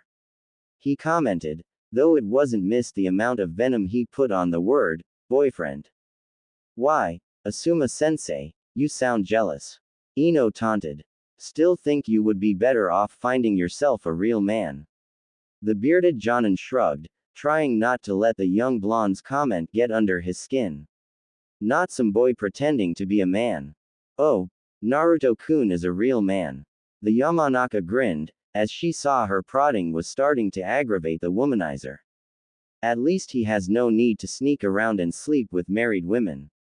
Both Shikamaru and Choji couldn't help but flinch at the low blow that their teammate had just delivered to their sensei. Wisely, Asuma opted not to retort, seeing that the girl was baiting him into acting out. No doubt for her own amusement. This is going to be a troublesome mission. The lazy Nara commented. Can't be that bad, can it? Choji asked as he fell into step alongside his best friend, munching on a bag of chips. No doubt, Asuma-sensei is going to continue to try and get into Ino's pants. Shikamaru began his speculation, not at all blind as to what the bearded Jonin was known for, and admittedly, Ino had become a rather beautiful and desirable woman. And Ino is going to continue to taunt him. Whole thing is troublesome. For his part, Choji remained silent, as he considered his friend's words. Meanwhile, Asuma followed behind his team, all the while pondering what this new daimyo of Tori no Kuni would be like. His only information was that it was a young female by the name of Toki Nagasawa, and that she had succeeded her father. A grin spreading across his face, as he imagined various ways to woo the young woman. Unaware that the woman had already been claimed by a certain blonde. That was the best word to describe the atmosphere that greeted Team 7 as they trudged behind Tazuna through the village.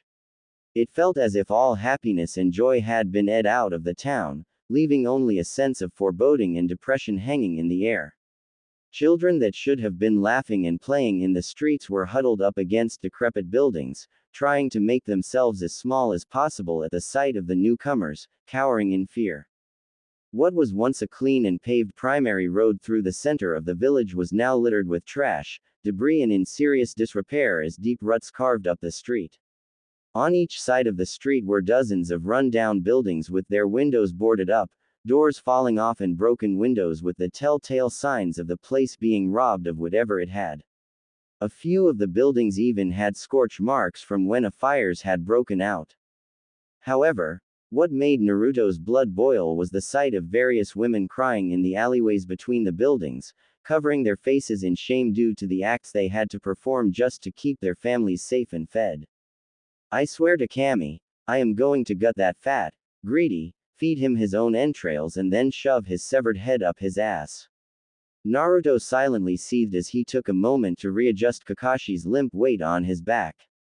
Not even an hour ago, they had encountered one Zabuza Momochi, the infamous demon of the hidden mist, a missing nin from Kurigakure and a former member of Kiri's famed swordsman of the mist. At first, Kakashi had toyed with the swordsman, poking at his defense before moving in for the kill, a kill that had seemingly been stolen by another masked individual. A supposed hunter nin from Kurigakure that had been hunting Zabuza. Something Naruto doubted, since the hunter had insisted upon taking the body instead of disposing of it on the spot, as was the standard rule when killing missing nin. Shortly after the hunter nin had left, Kakashi had passed out due to using the implanted Sharingan eye for too long. Something that Naruto had found to be absolutely stupid on the silver-haired mon's part, since it was clear that the chakra drain from the eye was due to a poor connection in the optical nerve endings, since the eye was transplanted on the battlefield by the mon's then teammate, Rin. Which was the reason why said man was limply hung over the blonde young mon's shoulder, since his other two teammates have proven to be worthless when it came to helping their own sensei. In the case of Sakura, she simply did not have the physical strength to carry the unconscious man. Focusing what little training she did on chakra theory and application, when she wasn't obsessing over the Uchiha, rather than the more physical aspect of becoming a kunoichi. As for the Uchiha, the supposed prodigy and last survivor of the cursed clan had simply felt that helping Kakashi was below his status as an Uchiha elite, making the blonde scoff at his arrogance. Finding it ironic that he would think himself an elite, despite his older brother, whom was a prodigy, was still alive and the cause of his current status of being the last loyal Uchiha, in Konoha. Though he would admit that the Uchiha was skilled, though nowhere near the level to be considered an elite among his peers. How long has it been like this, Tazuna-san? Sakura meekly inquired as she took in the depressing sight around her. Gato came into town about 6 months ago. The elder bridge builder began, taking another swig of his bottle. When he first arrived, we didn't think anything about it. He moved into town, promising new job, good pay and the usual. Damned able thing, he actually followed through with his promises. Up until 3 months ago, that is. What happened? The Pinkett inquired, turning her attention to the old man.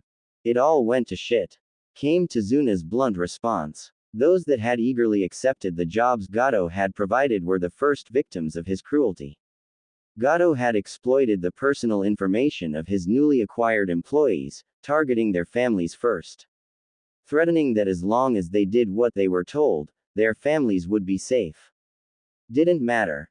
Bastards still kidnapped their wives and daughters for future employment, options, and killed their sons to completely break them.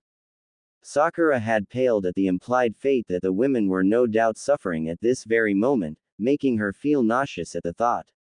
Naruto, on the other hand, had a deep scowl upon his face as he continued to imagine painful ways to end Gato's life. The Uchiha, on the other hand, was a different story as he merely scoffed, thinking the weak fools deserved what they had gotten if they were not strong enough to defend themselves. At any rate, my house is only 10 minutes from here.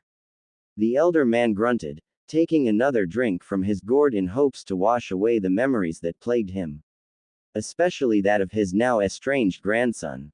Tazuna's house, 10 minutes later. True to the old bridge builder's word, it took the group no longer than 10 minutes to arrive at his home. It was an impressive two-story building built on top of the water on top of a large wooden deck supported by numerous stone pillars to keep the structure above the water that was located well out of the main town, giving Tazuna and his family a sense of privacy the other residents did not have. Off to the side of the main building was a windmill-like structure, no doubt used to generate electricity for the home using the wind and the water undercurrents, as well as other various uses. As for the house itself, it looked to be a rather spacious home. Naruto estimated that it had at least 5 separate bedrooms, potentially 2 bathrooms, and a sizable sitting room and dining area. The blonde couldn't say for sure, since the only time he had come through Nami no Kuni was to speak solely with Tsunami and Kaiza, and that was done in private well away from their respective homes, since Tsunami had made it clear that while she would work with Kaiza, she would not allow him into her home. Here we are. Tazuna spoke up as he led the group to the door and proceeded to knock loudly on it before opening the door. Tsunami honey, I'm home. The elder man was greeted with a solid thud as a cast iron frying pan made contact with the mont's head, sending him to the floor in a heap with a low groan. Much to the shock of the conscious members of Team 7. What were you thinking, father? Disappearing for 2 weeks like that without telling anyone. Do you know how worried I was? Scolded a young woman, before she turned and noticed the team of shinobi gawking at the door.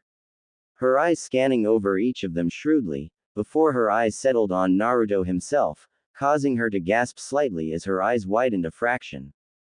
Do you always have to use the frying pan? Tazuna complained from the floor, rubbing his head, turning the attention to himself as he pushed himself off the floor with another grunt. Anyways, I left to hire this group of ninja to help. I see, the woman stated, turning her attention back to the group. I thank you for looking after my father. I know he can be a handful at times. It's okay, Tsunami-chan. Naruto spoke first, surprising all present. It's been a while, hasn't it? Yeah, it has, Naruto-kun. The now identified Tsunami replied, though the blonde could hear the hesitance in her voice, making him inwardly frown. Shit, she probably thinks I am here to either finish the job the bastard started, or to punish her for failing. Naruto thought to himself. Going to have to pull her away soon and talk to her about it. You two know each other? Tazuna questioned, looking between his daughter and the blonde shinobi. Yes, we met, what was it, almost 5 years ago now. Naruto explained as he thought back to when he met the dark blue-haired woman. In Cha no Kuni, if I recall. Sakura could only gawk. While it was common knowledge that the blonde-haired young man had disappeared from the village roughly 7 years ago, she hadn't honestly expected him to have traveled around the elemental nations. If it wasn't for the fact that he knew their client's daughter, she would have outright accused the blonde of lying to make himself sound cooler. Actually, it was 4 years ago, just before you returned to Konoha. Tsunami pointed out with a soft smile. And it was in Na no Kuni. Alright, the merchant caravan.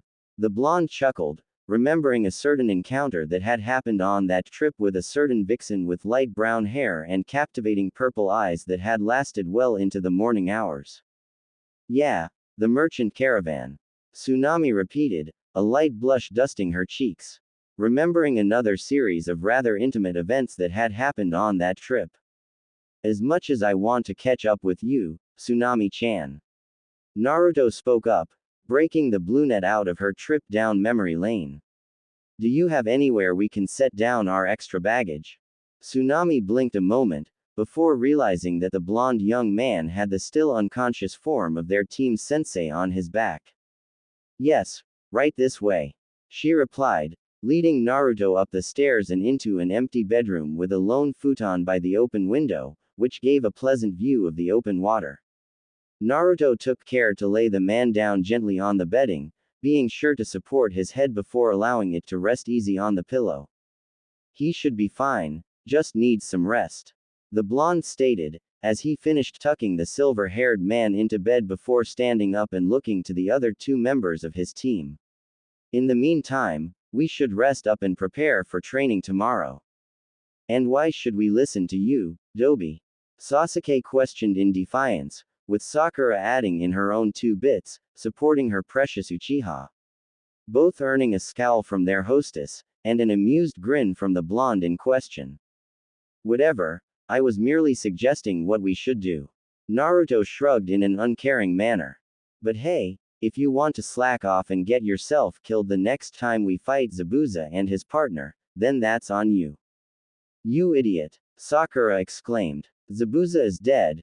Kakashi-sensei checked it himself, baka. No, Zabuza is still alive. A tired voice spoke up from the bedroom, prompting the rest of the team to turn and look at the now awake Kakashi, whom was staring up at the ceiling. But, Kakashi-sensei, Sakura stammered, a wave of fear washing over her as she remembered the terrifying killing intent the swordsman had put out. You checked him yourself and confirmed he was dead. I did, the silver-haired Jonin admitted. But, a death-like trance could have created a very convincing illusion. But how? The Pinkett inquired. Those needles the hunter Nin used can be deadly, if they hit a vital spot. Kakashi began to explain. But, they were originally designed as medical tools. Kakashi paused in his explanation and looked over his students. Unsurprising, Sakura had an expression of fear written across her face, which was to be understandable. Having to be faced with such a strong enemy fresh out of the academy. Sasuke had an expression of eagerness, anticipating his chance to test his mettle against the swordsman and his accomplice the next time they met. As for Naruto, the blonde had merely adopted a relaxed pose, leaning against the door frame. Calm, and collected, almost as if they were discussing the weather, instead of the man that wants their client dead still running around. So how did you come to the conclusion that Zabuza was still alive? The masked Jonin asked the blonde.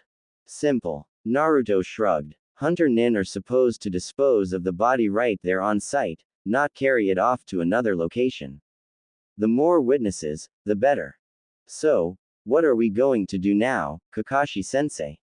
Sakura inquired, looking to her bed-ridden sensei. We rest for the day. The man replied, almost mirroring exactly what Naruto said earlier. Tomorrow, I will start training you for our next confrontation with Zabuza and his partner. This earned a short affirmative grunt from the Uchiha, and an obedient, hi, from the Pinkett, causing the blonde to scoff at the display. Something wrong, Naruto? Kakashi asked. Nah, nothing. The blonde shrugged it off, casting a glance at his 2 teammates. Other than I stated the same damn thing, only to be met with insults and disregard. But when it comes from someone of a higher rank, it's all sunshine and daisies, showing that these two cannot think for themselves outside of their narrowed-minded interests. The Uchiha's ego is going to get himself and others killed one of these days, and at the very least, Haruno would make good cannon fodder with her desire to be the teacher's pet, and never questioning what she is told. Both Sasuke and Sakura glared at Naruto, whereas Kakashi had narrowed his visible eye at the young man. Naruto, we are supposed to be a team. The cycloptic Jonin chastised. And your attitude is not helping. Seeing that this was the start of a conversation she wanted no part in, Tsunami quietly excused herself. Though she knew she would have to face the blonde young man by the end of the night, for better or for worse. Seeing this, Naruto mentally cursed, having wanted to talk with her immediately after they had arrived. Instead, his team had to be a bunch of ignorant, selfish wipes, and he wasn't entirely sure if Hitaki was deliberately favoring one student over the others, or if the man was just that incompetent, and took what he deemed as the easy road when it came to leading a team. He could only hope that his friendly greeting towards her were proof enough that he was not upset with her. My attitude? The blonde questioned, peering down at Kakashi. You stand by with your thumb up your while these two constantly try to degrade me, berate me, insult me, and downplay anything I say. The Uchiha's ego and arrogance is bigger than his actual skill set, which is going to get either himself, or those around him killed one of these days, and Haruno can't get her tongue out of the Uchiha scrack long enough to form an independent thought of her own. Instead, she just blindly follows orders and does the bare minimum in her training. And all of this, you allow to happen under your watch. Naruto continued. Meanwhile, I worked Mito the bone to get the skills I have now. When we were saddled with all those glorified chores the civilians were too lazy to do themselves, I was the one putting in all the work while the rest of you ed off. The Uchiha thinks himself above such menial tasks, while Sakura fingered herself as she fantasized about his. Meanwhile you can't even take your head out of that damned able porn for more than 5 seconds at a time, and when you do, you single me out. Sasuke fumed in anger at the blonde's remarks, while Sakura blushed in complete embarrassment at what was just said about her. Meanwhile, Kakashi had the decency to look abashed, being the focus of the blonde's outlet that had clearly been bottling up for some time, no doubt, since the team's creation. And the difference between me and them, he continued, not allowing Kakashi to say anything, is that I am at least willing to work with them on a professional level. Simply to get the job done. Silence hung over the members of Team 7, unsure of what to make of the blonde member's tirade he had just unleashed on their sensei. Now, if you'll excuse me, Naruto huffed, turning to move towards the door. I would like to go and catch up with a friend I haven't seen in 4 years. Just how do you know the client's daughter? Kakashi ventured to ask, thankful to have something to move the topic away from the previous subject. You should know. The blonde shrugged, with a knowing grin.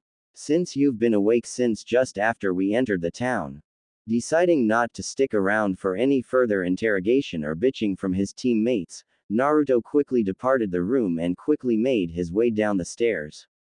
Reaching up, he placed his hand over where his tattoo was on his chest and channeled a small amount of chakra into it.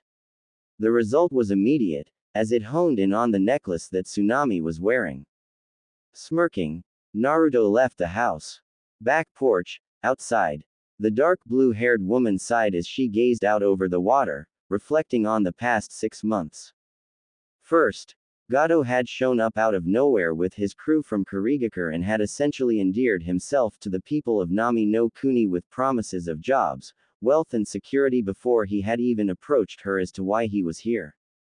And when the slimy bastard did decide to grace her with his presence, he had come with some bullshit explanation that he had been sent to take over her operation, and to make matters worse for her, Kaiza, that backstabbing bastard, had sided with him. Making her feel like this setup had been planned between the two of them in secret. Then there was Inari, the ungrateful little shit that she had taken into her home not even 2 years ago when she came upon his malnourished form when he was living on the streets, had joined his idol in working with Gato, only for the pudgy wannabe crime lord to turn the boy against his own idol with money and fresh girls to break in and release his hormonal frustrations upon. The very thought disgusted her to no end. Lastly, there was the aforementioned backstabber, Kazuya. When it was obvious that Gato and his crew were not here as per Naruto's orders, Kaiza had approached her with a simple message. Stay quiet, and her father would be safe. It also didn't help that with both him and Gato working to block her, she was effectively cut off from contacting Naruto in any way, leaving her cut off and isolated. It was a sheer miracle that her father had managed to sneak away to Konoha. She stiffened when she felt a pair of arms wrap around her waist and pull her back towards the man behind her. I am glad you're safe, Tsunami-chan. Naruto whispered into her neck, causing her to shiver slightly as the blonde's breath nipped at her neck.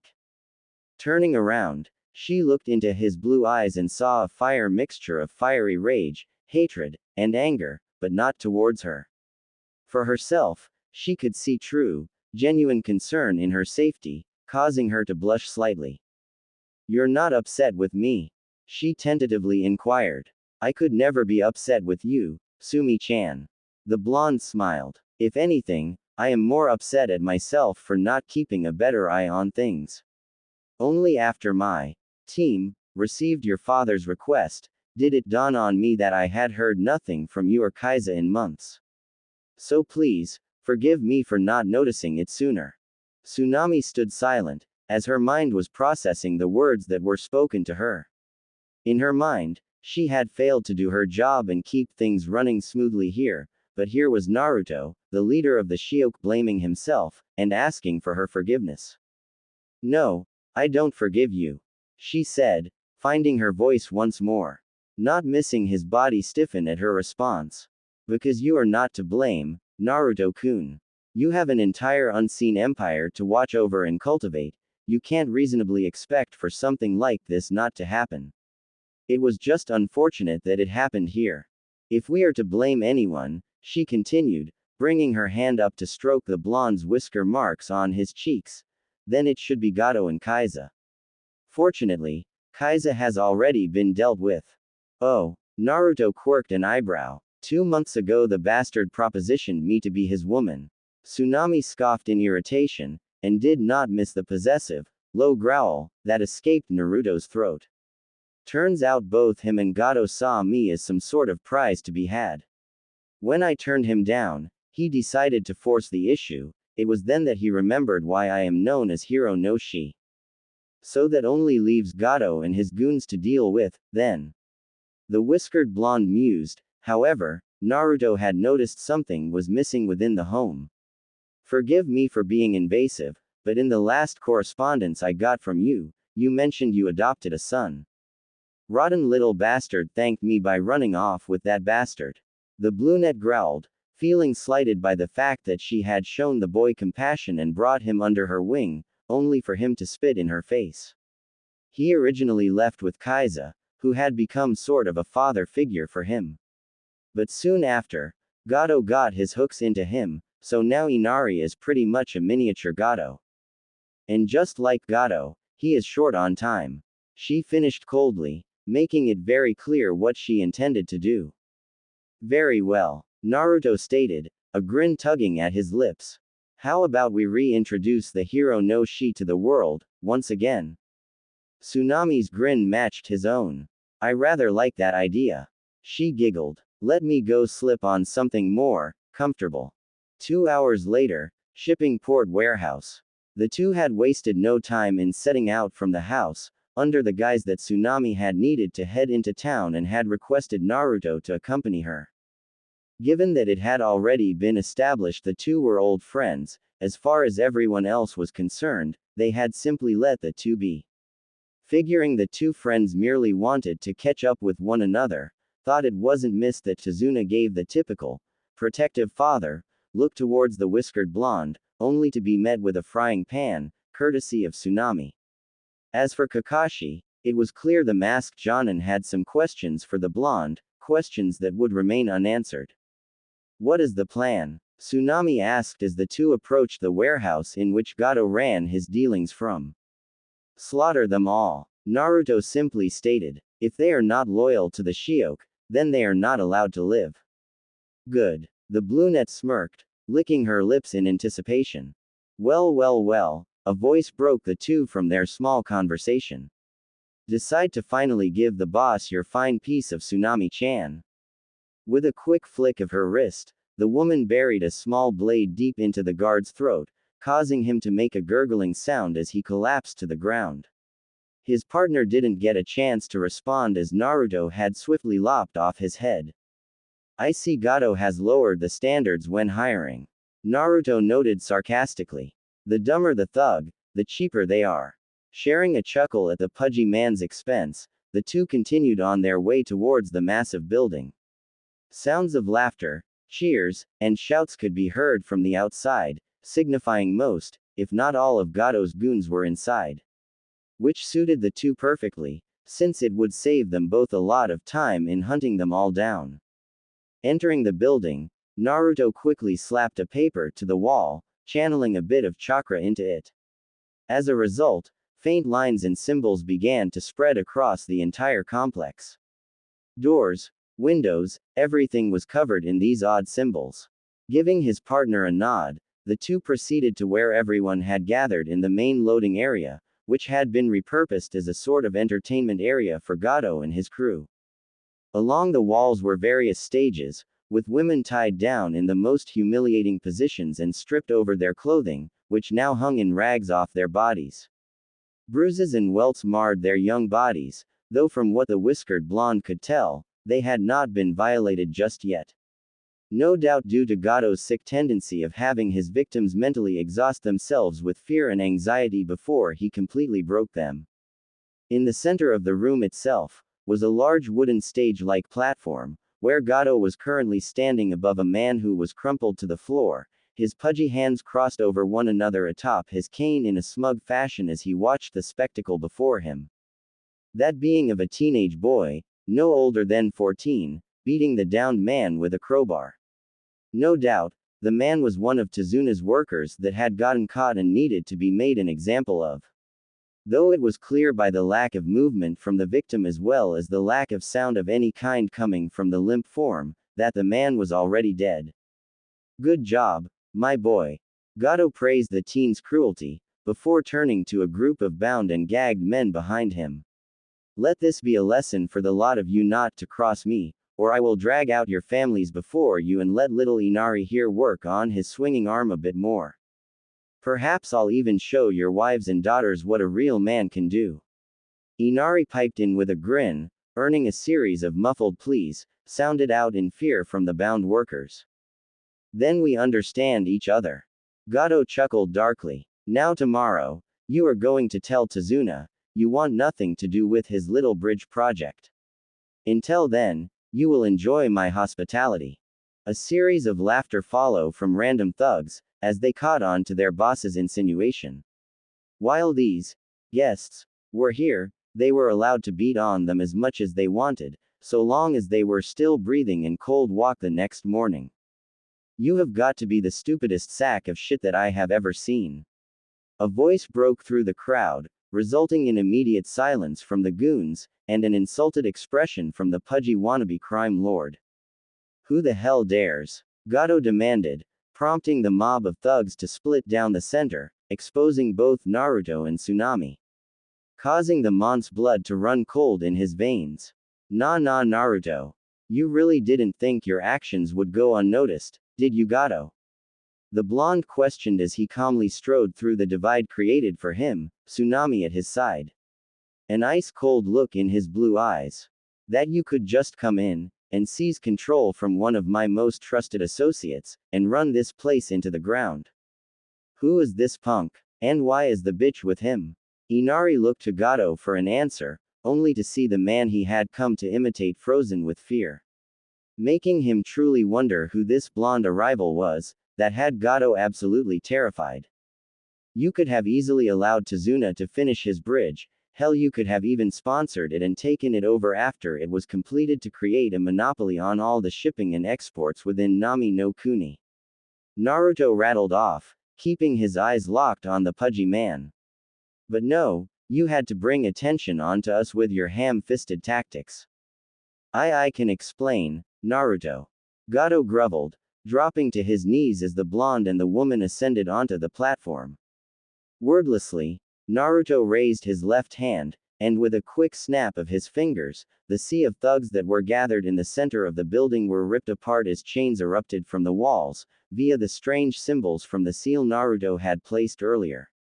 Ripping all to shreds, the chains made contact with, painting the floor red with their blood. Skillfully avoiding the workers and women being held against their will.